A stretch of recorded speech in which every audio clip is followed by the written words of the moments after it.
قرآن مجید میں ہے اللہ یتوفی الانفس حین موتها واللتی لم تمت فی منامها، کہ جب تم سو جاتے ہو تو اللہ تمہاری روحوں کو قبض کر لیتا ہے۔ اب یہاں اللہ تعالیٰ جب روح کو قبض کر لیتے ہیں تو روح کا جسم سے تعلق کچھ کمزور ہو جاتا ہے۔ اب باقی وہ روح قبض ہونے کے بعد ہوتا کیا ہے، وہ روح بھٹکتی ہے یا خواب میں خود آپ کے اپنے دماغی خیالات ہوتے ہیں، یہ تو ایک سائنٹیفک حقیقت ہے جو ڈاکٹر ہی زیادہ اچھی طرح بتا سکتے ہیں۔ ہمیں شریعت میں بس اتنی بات ملتی ہے کہ نیند کی حالت میں روح کا جسم سے تعلق کمزور ہو جاتا ہے۔ باقی شریعت میں خواب کی کیا اہمیت ہے اس پر پہلے کافی تفصیل سے بات ہو چکی ہے۔ رسول اللہ صلی اللہ علیہ وسلم نے فرمایا کہ لم یبق من النبوۃ الا المبشرات، کہ نبوت ختم ہو گئی مگر خوشخبریاں باقی ہیں۔ صحابہ نے پوچھا مل مبشرات یا رسول اللہ، وہ خوشخبریاں کیا ہیں؟ آپ صلی اللہ علیہ وسلم نے فرمایا الرؤیا الصالحہ، اچھے خواب۔ اور آپ صلی اللہ علیہ وسلم نے یہ بھی فرمایا کہ قرب قیامت میں جو مومن لوگ ہیں، مراد اس سے کامل مومن ہے، تو ان کے خواب سچے ہونا شروع ہو جائیں گے بہت کثرت سے۔ تو خواب حدیث میں آتا ہے نبوت کا 46واں حصہ ہے۔ تو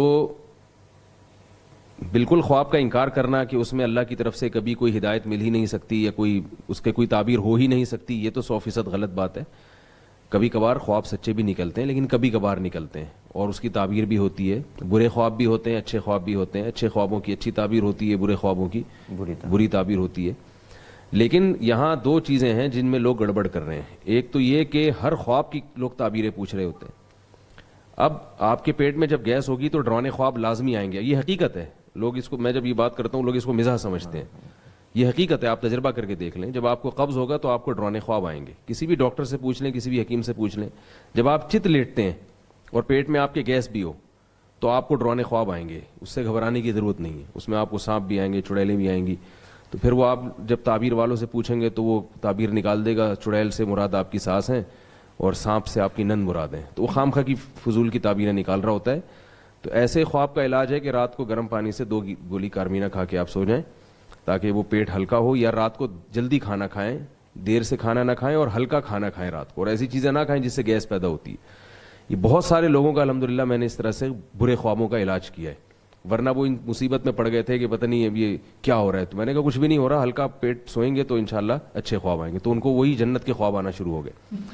دوسری بات یہ ہے کہ جب آپ دن میں خوش ہوتے ہیں تو یعنی لوگ یہ سمجھتے ہیں کہ ہماری جو جاگتی حالت ہے وہ خواب کے تابع ہے، حالانکہ ہمارے خواب ہماری جاگتی حالت کے تابع ہوتے ہیں۔ اگر آپ کا دن اچھا گزرے گا تو رات کو خواب اچھے آئیں گے، دن برا گزرے گا تو رات کو خواب بھی برے آئیں گے۔ لوگ سمجھتے ہیں کہ رات کو خواب برا آیا ہے تو اگلا دن برا گزرے گا، ایسا نہیں ہے۔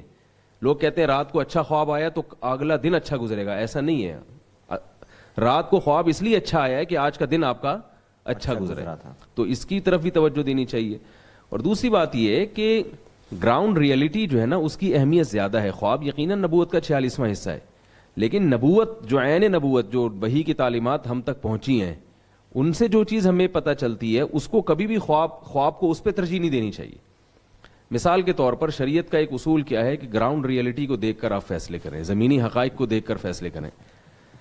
مثال کے طور پر تجربہ یہ بتا رہا ہے کہ اس کاروبار میں نقصان، جس نے بھی ہاتھ ڈالا ہے اس کو نقصان ہوا ہے۔ اب آپ کو خواب آیا کہ میرا کاروبار، میں اس میں پیسہ لگاؤں گا، انویسٹ کروں گا تو بہت ترقی کروں گا، تو گراؤنڈ ریئلٹی کیا کہہ رہی ہے کہ بھئی ابھی تک کسی کو اس کاروبار میں ترقی نہیں ملی۔ آپ صرف خواب کی بیس پر اگر وہ کاروبار شروع کر دیں تو اس میں آپ کو بہت نقصان ہو سکتا ہے، کیونکہ شریعت کیا کہتی ہے، مشورہ لیا جائے ماہرین سے۔ تو جو بھی ماہرین آپ ہیں وہ آپ کو مشورہ دیں گے بھئی ہم نے اس میں انویسٹ کیا تو ہمیں نقصان